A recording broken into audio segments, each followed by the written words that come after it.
Şu anda dünyanın uzak bir köşesinde, Çin'in gökyüzüne uzanan dağ yamaçlarında sabah sisi ağaç gövdeleri arasında ağır bir örtü gibi süzülüyor. Bambu ormanları rüzgarın fısıltısıyla hafifçe eğilirken sessizliği tek bir çıtırtı bozuyor.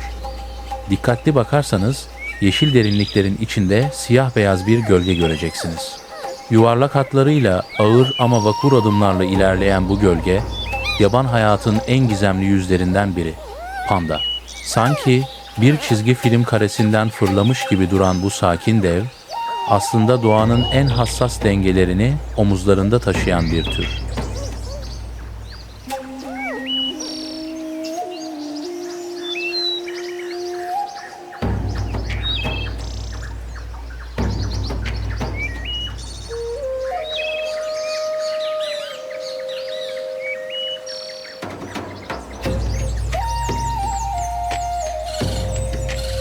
Panda, ayıgiller ailesinin en kendine has üyesi. Onu dünyanın en tanınan canlısı yapan siyah beyaz kürkü sadece bir renk kombinasyonu değil, doğanın bir imzası gibi. Gözlerinin etrafındaki o meşhur siyah halkalar ona her daim şaşkın ve masum bir ifade katıyor. Ancak bu sevimli görünüşün altında güçlü bir ayı yapısı gizli. Kalın bir boyun, iri bir kafa ve sağlam bir gövde. Ön patilerindeki özel bir kemik yapısı ona adeta bir insan başparmağı gibi işlev sunarak bambu dallarını ustalıkla kavramasını sağlıyor.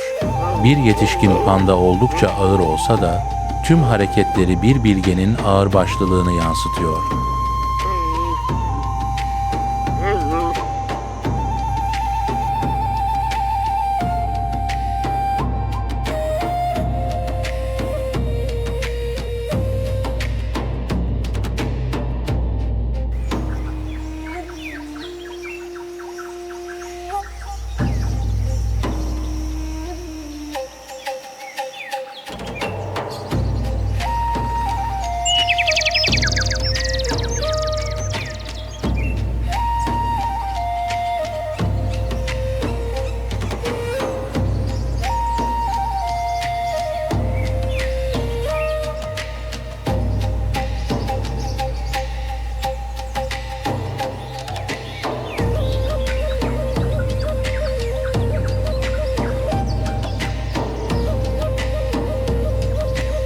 Bu devin evi Asya'nın kalbinde Çin'in sisli bambu ormanlarıdır.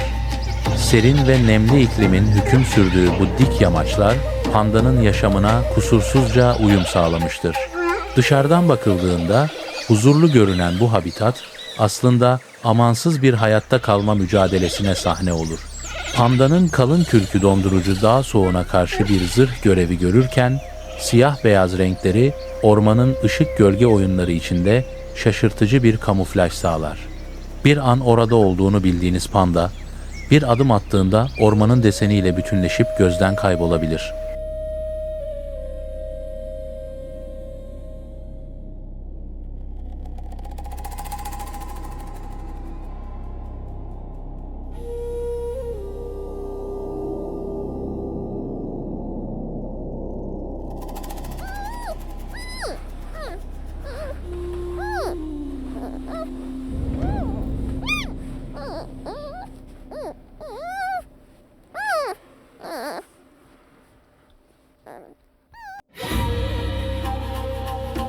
Panda, aslında güçlü çenesiyle doğmuş bir otçul savaşçıdır.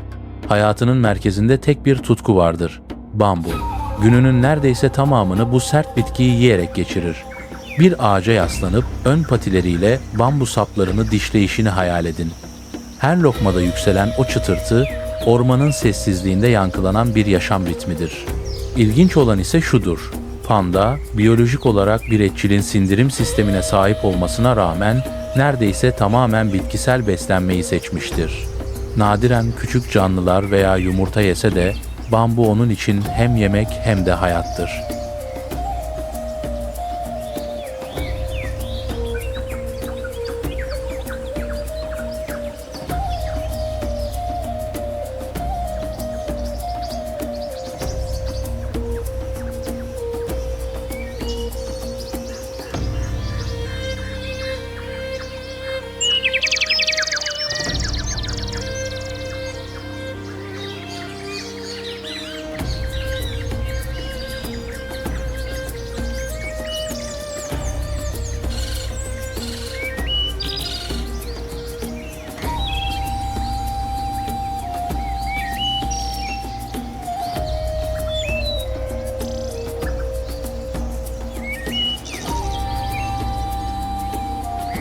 Peki bu sakin dev sosyal bir canlı mıdır?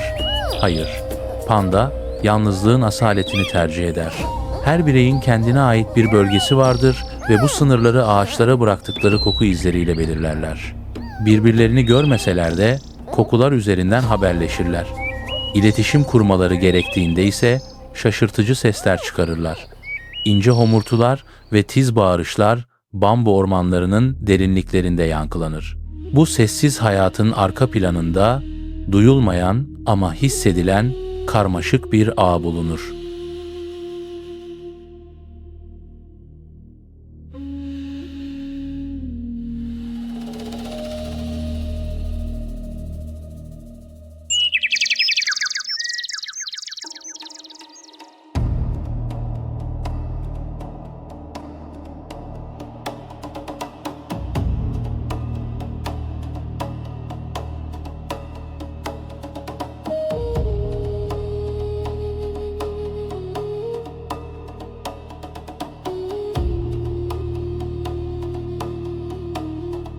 Üreme mevsimi geldiğinde hikaye hüzünlü bir tona bürünür. Dişi pandaların yılda sadece birkaç günlük çok kısa bir üreme penceresi vardır. Eğer her şey yolunda giderse dünya üzerine bir ya da iki yavru gelir. Ancak bu yavrular o kadar küçük ve çaresizdir ki bir insanın avucuna rahatça sığabilirler. Anne panda genellikle tüm enerjisini tek bir yavruya adamak zorunda kalır. Onu aylarca kucağından indirmeden emzirir, temizler ve korur. Bu yoğun sevgi ve bakım dönemi, pandanın üreme başarısını doğadaki en kırılgan süreçlerden biri yapar.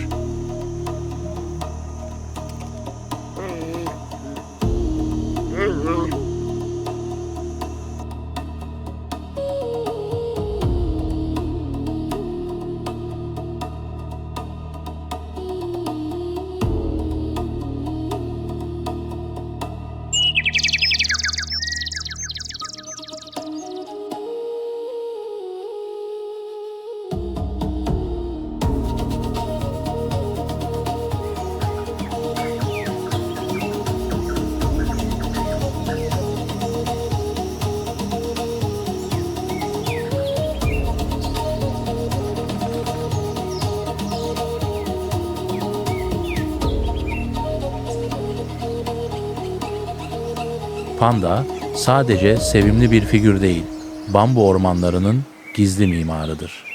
Onun durmaksızın bambu tüketmesi bitki örtüsünü gençleştirir ve diğer canlılar için yeni yaşam alanları açar. Bir bölgede pandaların varlığı o ekosistemin sağlıklı olduğunun kanıtıdır. Su, toprak ve hava dengede ise panda oradadır. Yani o sadece kendi türünü değil, ormanı paylaşan binlerce canlıyı da koruyan bir şemsiye türüdür.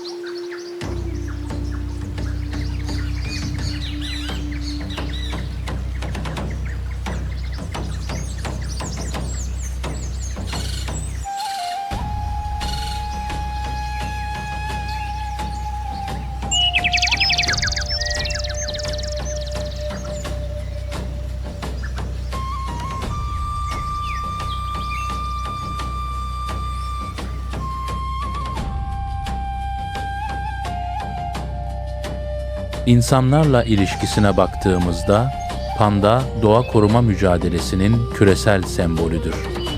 Siyah beyaz görüntüsü insanlarda doğal bir şefkat uyandırır. Çin kültüründe kadim bir saygı gören bu canlı, günümüzde ülkeler arası barışın ve dostluğun diplomatik bir elçisi haline gelmiştir. Ancak bu bağ her zaman toz pembe değildir.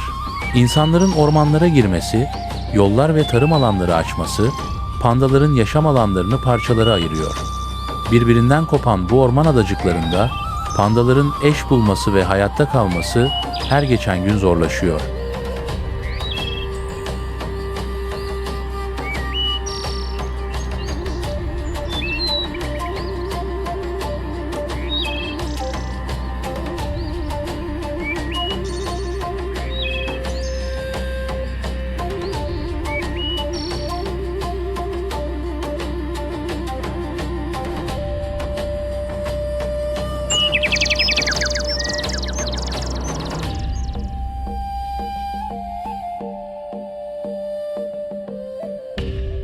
Pandanın önündeki en büyük tehdit, yaşam alanı kaybı ve iklim değişikliğidir.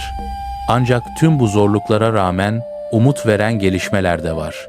Bilim insanlarının titiz çalışmaları ve koruma programları sayesinde panda nüfusunda yavaş da olsa bir artış gözleniyor. Tehlike altındaki türler listesinden bir basamak aşağıya, hassas türler kategorisine çekilmesi, koruma çabalarının meyve verdiğinin kanıtı. Fakat bu bir varış noktası değil, mücadeleye devam etmek için bir teşviktir.